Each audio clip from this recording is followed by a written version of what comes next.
Welcome to Strategic Justice in Action with David Senoff.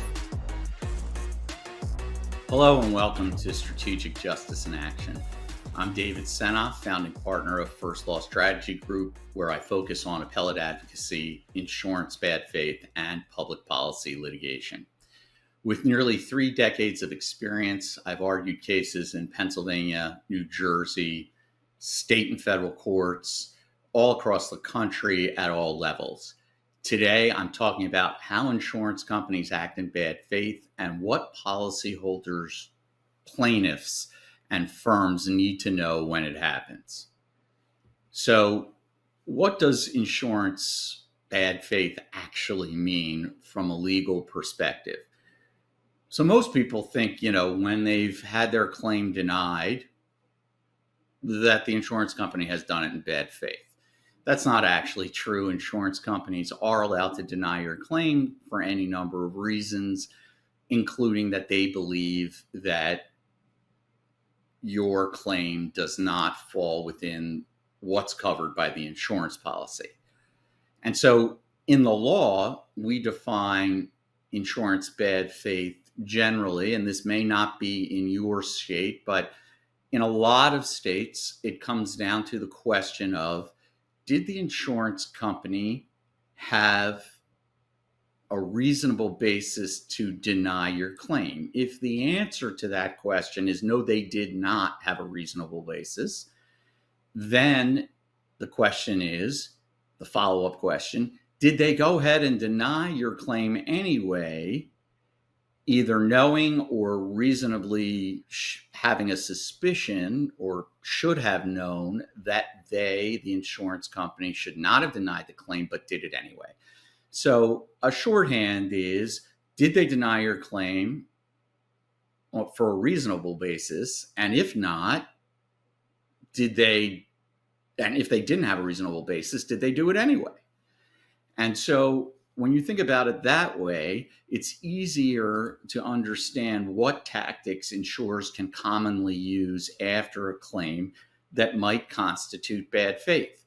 So, for example, there are 2 kinds of tactics that they employ. One might be they just deny you right away.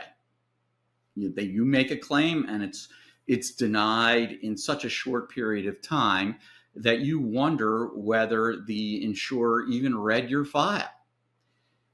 Maybe they did, maybe they didn't, but that's a tip-off to you that they might have denied the claim without a reasonable basis. Now, and then realized they didn't have a reasonable basis and did it anyway. Oftentimes, I'm asked questions about what happens before the claims process is finalized, before you get that final denial letter, and whether or not delays and excessive paperwork requests are often viewed as a sign or a hint of insurance bad faith. And what that is, it can be a sign. It might be a sign that they're about to deny you. It might also be a sign that they legitimately are investigating your claim. But what really the tip-off is that if there are delays and excessive paperwork requests, and then you comply with all of them, but you get denied anyway, and in the denial, it claims that part of the denial was made because they couldn't verify something or didn't have sufficient information or documentation. Even after you've received and complied with these excessive paperwork requests, then you know or have a reasonable belief to think that they've acted in bad faith. These delays and paperwork requests are a frequent way that insurers use to grind down their claimants and make them not want to fight as hard to have the claim approved or perhaps settle the claim for an amount that was less than what they were entitled to. So if you have an insurance bad faith claim, and you actually go to trial. Here in Pennsylvania, we have a statute that protects policyholders against this kind of behavior. And if you can prove that the insurance company didn't just make a mistake in denying your claim, but that they did it either intentionally or recklessly, meaning they knew or should have known better than to deny it, then the statute provides certain remedies for the policyholder. For example, they're entitled to interest on the amount of the claim. So if your claim is $100, you're entitled to interest for that. You're also entitled to receive your attorney's fees and costs of litigation. So in most of these cases, we handle them on a contingency fee basis, meaning if we win, we take a percentage of the result of the case, and that's our fee. You don't ever pay if you lose, and you don't ever pay as you go, and there's no hourly claim, and if we lose, we don't send you a bill. However, if we're successful in a bad faith claim, we then file a fee petition with the court explaining how much we're owed, both in terms of our fee and our costs. And sometimes the court will order the insurance company both to pay you the amount that they owe you and the interest on that amount, but also to pay us so that the amount that you receive is not diminished by any of your attorney's fees. Finally, here in Pennsylvania, if you can prove a few other legal details about the denial, then in fact, you're entitled to punitive damages. And punitive damages in Pennsylvania have no cap. So your claim amount might have a cap. For example, if you make a claim for a particular kind of medical treatment, that medical treatment has a dollar value. And so your claim is capped at that dollar value. However, punitive damages have no cap because the purpose of the punitive damage is to punish the insurer that acts in bad faith, and that we can prove that they did so intentionally or recklessly. Not just that they made a mistake, but that they intended the result that happened. And so in that case, oftentimes plaintiffs can receive amounts in excess of the amount that they claimed by whatever amount the judge, because it's a judge who decides these cases, not a jury, believes that the amount should be to punish the action of that particular insurance company so that they don't do it again. Sometimes you might be involved in just a case as a plaintiff that has nothing to do with an insurance company, but you're involved, for example, in a car accident case, and the other side makes a tremendously low settlement offer. Or you're involved in a case, for example, over life insurance benefits for a loved one who has passed away. And you go ahead and you make a claim, and the insurance company, instead of offering to pay you the face value of the amount of the insurance policy, the amount that your loved ones set aside for you and their estate, they'll try and make you some kind of lowball offer. That also can sometimes demonstrate bad faith, particularly in cases like the life insurance scenario, where either they're going to pay because your loved one has passed away and that death is covered by the policy, and therefore the estate is owed a certain amount.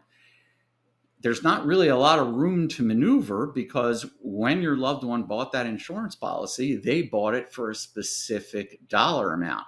And so trying to haggle over the amount of a settlement, particularly when they start very low, in a life insurance context like that, would seem to demonstrate at least that there's a reasonable chance that the insurance company is acting in bad faith. And it's something that you might want to take to your attorney and ask, or to an attorney and ask them, what do you think's going on here? sometimes there might be a reason for that. Other times there's absolutely no reason. And so it does oftentimes indicate that there's a suspicion of bad faith. Now, insurance bad faith doesn't just impact individuals. It can impact unions, health funds, large employers, large institutions, doctors, even lawyers, as well as individual policyholders. But when an insurance company commits bad faith as it relates to a health and welfare fund run by a union, or a self-insured or partially self-insured large employer group, that action on the part of the insurer has a trickle-down effect. So, for example, if you're a member of a union health and welfare fund and everybody has the same insurance coverage, and one person gets denied for a particular, say, medication, and that's going to be the policy of the insurance company going forward, then it's not just affecting that one individual, it's affecting everybody who is a policyholder by virtue of being a member of that health and welfare fund. And while insurance companies will say that they're making individual decisions, a lot of times what appears to be an individual decision upon further investigation actually reveals itself to be a company-wide policy, for example, to limit the amount of a particular medicine that they're going to approve. So insurance bad faith impacts institutions as well as individuals up and down the line, just with different results. Now, the damages or remedies that are available, we talked about a little bit earlier, but at a certain point, the damages that are available when a court finds that the insurer acted in bad faith can include, like I said, not only interest, but payment of your attorney's fees and punitive damages, which can oftentimes be significant. Oftentimes, what a judge will do when awarding punitive damages here in Pennsylvania is they will multiply the amount of your claim by a number usually between 1 and 5 or 6. So in a case when there's a significant claim and a significant amount of money involved in that claim, the insurance company can oftentimes be on the hook for 5 or 6 times the amount of those damages. Now, there are different points in a case that a trial lawyer should consider bringing in counsel who focuses on bad faith litigation.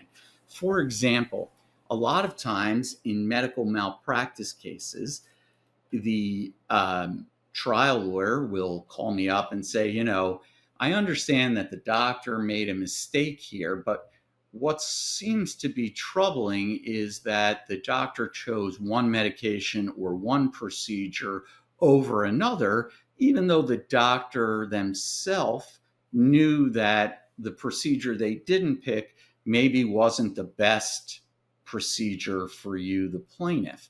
And so the question then is, well, why did they do that? And a lot of times they do that because they know that the insurance company won't cover the more expensive treatment or the more expensive medication. And on top of that, they know that they themselves might not get paid for doing a procedure, for example, a surgery that is more expensive or somehow considered experimental or investigational.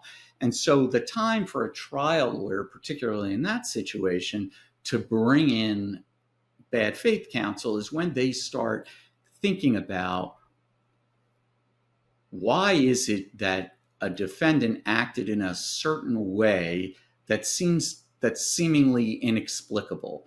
A lot of times the reason why that happens is because the insurance company has put some kind of pressure on in a malpractice case, the defendant doctor, and that doctor made decisions based on the insurance company's agreement to approve or deny a particular type of medication, or care. Now, if a policyholder or the firm that's representing them suspects that this is what's going on, their immediate course of action should be to remain calm and contact an attorney who has experience in bad faith cases and run it by them. It's not immediately to send a letter to the insurance company, you're acting in bad faith, we know you're acting in bad faith, and when this case is over, we're going to come sue you for bad faith. Insurance companies are used to getting those kind of letters. The real important part is to get your case in front of somebody who has seen the patterns that these insurance companies engage in and be able to review your file up to date and figure out whether or not there's a reasonable suspicion. And if there is a basis for an insurance bad faith case after that review, then perhaps work with that attorney to try and bring it to the attention of the insurance company or file a separate bad faith lawsuit. But there are courses of action that you can take without flying, as I will say, flying off the handle and threatening bad faith, where you remain sort of under the radar and continue to research whether the insurance company is acting in bad faith, and then move forward once you have a little bit more information. I want to thank you for listening to today's episode of Strategic Justice in Action. If you believe an insurance company has wrongfully delayed or denied a claim, or if your firm needs co-counsel on a bad faith case, please visit us at firstlawstrategy.com. Also, if you enjoyed today's episode, please be sure to leave a review, and share this episode with someone who you feel might need it. Once again, I'm David Senoff, and thank you for listening to Strategic Justice in Action today. Thanks for watching. Be sure to hit that like and subscribe button and leave us a review in the comments.